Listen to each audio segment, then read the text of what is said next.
Και βεβαίως θα πρέπει να πω ότι θα στεγαστεί, βρήκε στέγη το εθελοντικό κλιμάκιο πυρόσβεσης.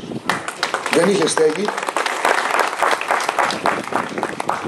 το οποίο πολλές φορές μας έχει βγάλει από τις δυσκολίες και πραγματικά 6 χρόνια τώρα η Νήσυρος δεν έχει γνωρίσει πυρκαγιά, διότι τις προλαβαίνουν εν την γενέση τους.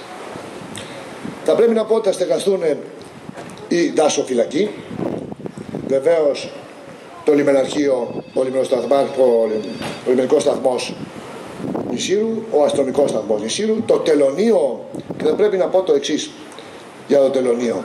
Βεβαίως ως υπηρεσία, κύριε Υπουργέ, έχει κρατηθεί με πολύ μεγάλες δυσκολίες και τεράστιες ενέργειες λόγω της κρίσης σήμερα. Όμως δεν έχει στελεχωθεί ακόμα. Προσπαθούμε συνεχώς και ασταμάτητα, διότι ξέρετε την εξαγωγή της Νησύρου, οπότε πρέπει οπωσδήποτε να υπάρχει υπηρεσία. Κρατήθηκε με τεράστιες ενέργειες, αλλά τώρα η στελέχωση που είναι δύσκολη και αυτή πρέπει να πραγματοποιηθεί. Βεβαίως η κοινοφελής επιχείρηση Νησύρου και αυτή στεγάζεται εδώ. Το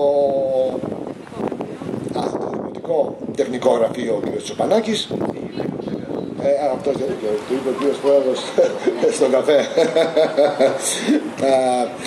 Και για να μην μακρηγορώ θα καλέσω τον κύριο Πρόεδρο στο μικρόφωνο και ευχαριστώ πάρα πολύ όλους. Αλλά βεβαίως και η Δημοτική Βιβλιοθήκη, την οποία θα επισκεφτούμε, που είναι πραγματικά, εμένα μου αρέσει πάρα πολύ και ο χώρος όπως είναι και δημιουργεί και στα νησιρόπεδα και στα σχολεία μας και στα μικρά και στα μεγάλα, δημιουργεί μεγάλη επιθυμία να γνωρίσουν και τη βιβλιοθήκη αλλά και το περιεχόμενό της. Αυτό είναι το σημαντικό. Ευχαριστώ πάρα πολύ όλους και καλώ τον Πρόεδρο, τον κύριο Παπιτσιώτη, να μας χαιρετήσει. Σεβασμιότατε κύριε Δήμαρχε, αγαπητέ τέλη, κυρίες και κύριοι. Η τύχη παίζει πολύ μεγάλο ρόλο στη ζωή μας. Είχα έρθει εδώ το καλοκαίρι του 6 με ένα φιλικό σκάφος και μόλις μπήκα εδώ είδα ένα ερείπιο, ένα καταραίον ωραίο κτίριο και σκέφτηκα, ρώτησα εδώ και μου είπαν ότι στεγάζει όλες τις δημόσιες υπηρεσίες.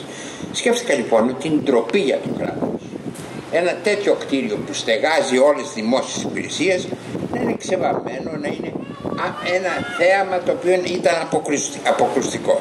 Έτσι λοιπόν έγραψα το γράμμα αυτό στην εφημερίδα ζητώντας την παρέμβαση του Υπουργού Εθνικής Οικονομίας. Ο Δήμαρχος, ο οποίος ήταν και ελπίζω να είναι και στο μέλλον πολύ δραστήριος, με βρήκε, μου τηλεφώνησε και έγιναν αυτά τα οποία σας είπε. Αισθάνομαι πραγματικά ότι ήταν ένα έργο το οποίο έπρεπε να γίνει.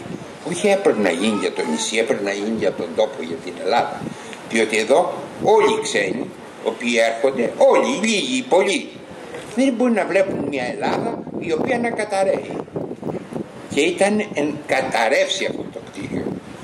Εν πάση περιπτώσει εγώ αισθάνομαι ότι συνέβαλα κατά κάποιο τρόπο στο να γίνει αυτό το κτίριο και είμαι ιδιαίτερα ευγνώμων στο Δημοτικό Συμβούλιο που με ανακήρυξε επίτιμότητα. Ξέρετε, έχω κάνει πολλά στη ζωή μου. 40 χρόνια στην πολιτική δεν είναι λίγα. Έχω βοηθήσει ανθρώπους, έχω βοηθήσει κοινότητες, έχω βοηθήσει έργα, έχω κάνει έργα, αλλά την τιμή αυτή δεν την έχω δει παρά μόνο από το Δήμο στην Νησύρου. Ευχαριστώ πολύ.